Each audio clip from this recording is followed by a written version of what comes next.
Salam damai sejahtera untuk kita semua. Selamat datang di kanal Jelajah Alkitab.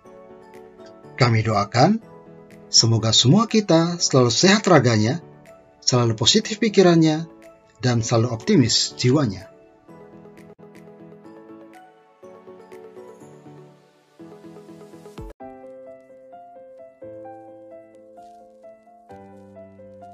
Sahabat Jelajah Alkitab, pernahkah sahabat Jelajah Alkitab mendengar atau membaca dalam Alkitab kisah tentang seorang tokoh yang bernama Demetrius? Jika belum pernah, ayo kita sama-sama jelajah Alkitab untuk temukan siapakah sebenarnya tokoh yang bernama Demetrius ini. Kisah tentang tokoh Demetrius ada kaitannya dengan karya pewartaan Paulus di Efesus. Kisahnya sebagai berikut. Kira-kira pada waktu itu timbul huru-hara besar mengenai jalan Tuhan. Sebab ada seorang bernama Demetrius, seorang tukang perak yang membuat kuil-kuil dewa Artemis dari perak. Usahanya itu mendatangkan penghasilan yang tidak sedikit bagi tukang-tukangnya. Ia mengumpulkan mereka bersama-sama dengan pekerja-pekerja lain dalam perusahaan itu dan berkata, "Saudara-saudara, kamu tahu bahwa kemakmuran kita adalah hasil perusahaan ini. Sekarang kamu lihat dan mendengar bagaimana Paulus bukan saja di Efesus, tetapi juga hampir di seluruh Asia telah membujuk dan menyesatkan banyak orang dengan mengatakan bahwa apa yang dibuat oleh tangan manusia bukanlah dewa. Dengan jalan demikian, bukan saja perusahaan kita berada dalam bahaya untuk dihina orang, tetapi juga kuil Artemis, dewi besar itu, berada dalam bahaya akan kehilangan artinya. Dan Artemis sendiri, Artemis yang disembah oleh seluruh Asia dan seluruh dunia yang beradab, akan kehilangan kebesarannya." Mendengar itu, meluaplah amarah mereka, lalu mereka berteriak-teriak, katanya, "Besarlah Artemis, dewa orang Efesus." Seluruh kota menjadi kacau, dan mereka ramai-ramai membanjiri gedung kesenian, serta menyeret Gaius dan Aristarchus, keduanya orang Makedonia dan teman seperjalanan Paulus. Melihat kejadian itu, Paulus mau pergi ke tengah-tengah rakyat itu, tetapi murid-muridnya tidak mengizinkannya.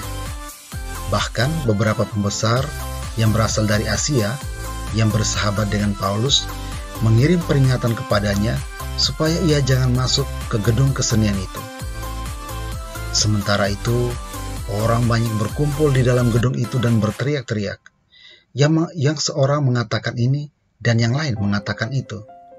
Sebab kumpulan itu kacau balau, dan kebanyakan dari mereka tidak tahu untuk apa mereka berkumpul. Lalu, seorang bernama Alexander didorong ke depan oleh orang-orang Yahudi. Ia mendapat keterangan dari orang banyak tentang apa yang terjadi. Segera, ia memberi isyarat dengan tangannya dan mau memberikan penjelasan sebagai pembelaan di depan rakyat itu. Tetapi ketika mereka tahu bahwa ia adalah orang Yahudi, berteriaklah mereka bersama-sama, kira-kira 2 jam lamanya, "Besarlah Artemis, dewi orang Efesus." Akan tetapi, panitera kota menenangkan orang banyak itu dan berkata, "Hai orang Efesus, siapakah di dunia ini yang tidak tahu bahwa kota Efesuslah yang memelihara baik kuil Dewi Artemis yang maha besar maupun patungnya yang turun dari langit? Hal itu tidak dapat dibantah. Karena itu, hendaklah kamu tenang dan janganlah terburu-buru bertindak. Sebab kamu telah membawa orang-orang ini ke sini, walaupun mereka tidak merampok kuil dewi kita dan tidak menghujat namanya. Jadi, jika Demetrius dan tukang-tukangnya ada pengaduannya terhadap seseorang, Bukankah ada sidang-sidang pengadilan dan ada gubernur? Jadi hendaklah kedua belah pihak mengajukan dakwaannya ke situ.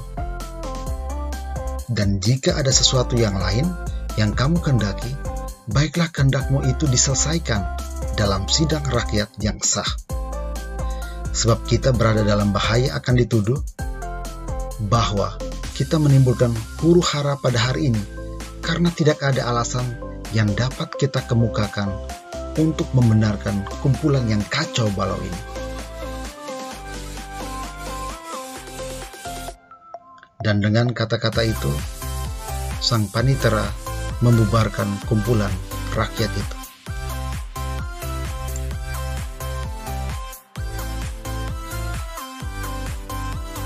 Sahabat jelajah Alkitab, itulah kisah tentang Demetrius, seorang tukang perak di Efesus yang mencoba menghasut orang banyak untuk mencelakai Paulus.